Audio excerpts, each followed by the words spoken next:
Կաշառքի դեպքերին եմ ուզում անդրադառնալ, բացահայտումներին եւ ցույց տալ մեր եւ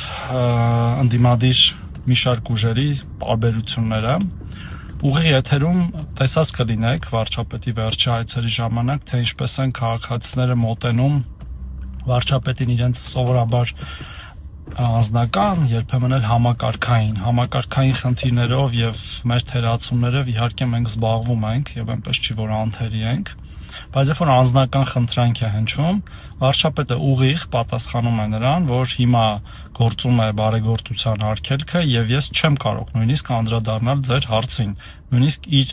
ունեցած լիազորությունների շրջանակներում։ Իսկ այս մեր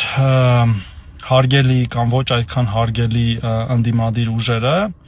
էլ հերոստացույց, էլ փող, էլ արտոնյալ պայմաններով պատվերներ, էլ քյաբաբ, էլ խորոված, որպեսզի պատկերացնեք, թե ինչպես են նրանք պատրաստվում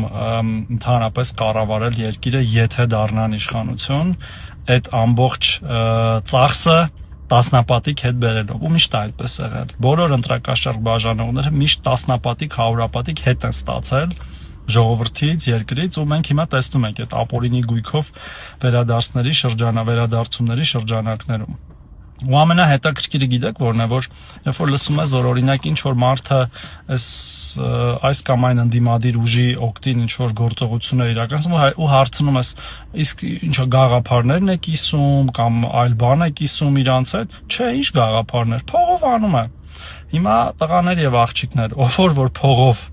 քաղաքականությունը անում, փողով է քաղաքականությունը անում, փող ավերծրե, որ փող բաժանի, փող ավերծրե, որ ինչ որ բան անի, բոլորին սպասվում է այդ նույն ճակատագիրը, բարեգործության արգելքը,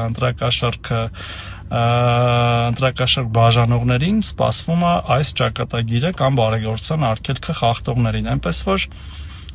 չզարմանաք, եթե մեր պետությունը լինի իրավունքի տեսանկյունից շատ կոշտ, իսկ պետությունը միշտ պետք է լինի կոշտ իրավունքի տեսանկյունից, եւ պետությունը եւ պետականությունը այդպիսի բաներ են, որ էլ կերակրող մայր, էլ կերակրող հայր, կերակրող մայրը ինչ գործ ունի ընտրակաշառք բաժանելու մեջ, կամ ոչ կերակրող մայրը, այդ ինչ ասելու բան է, էլի, այսինքն բանը ալիբի է, ոնց որ այն ժամանակ ասում էին պատերազմի ժամանակ հաղթանակած գեներալները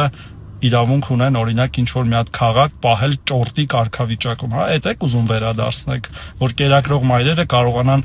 գնել եւ վաճառել ձայներ, չի լինելու, սիրելիներս, չի լինելու, ժողովուրդը դա թույլ չի տալու, ինչպես նաեւ մեր պետական կառույցները, լավ եղեք։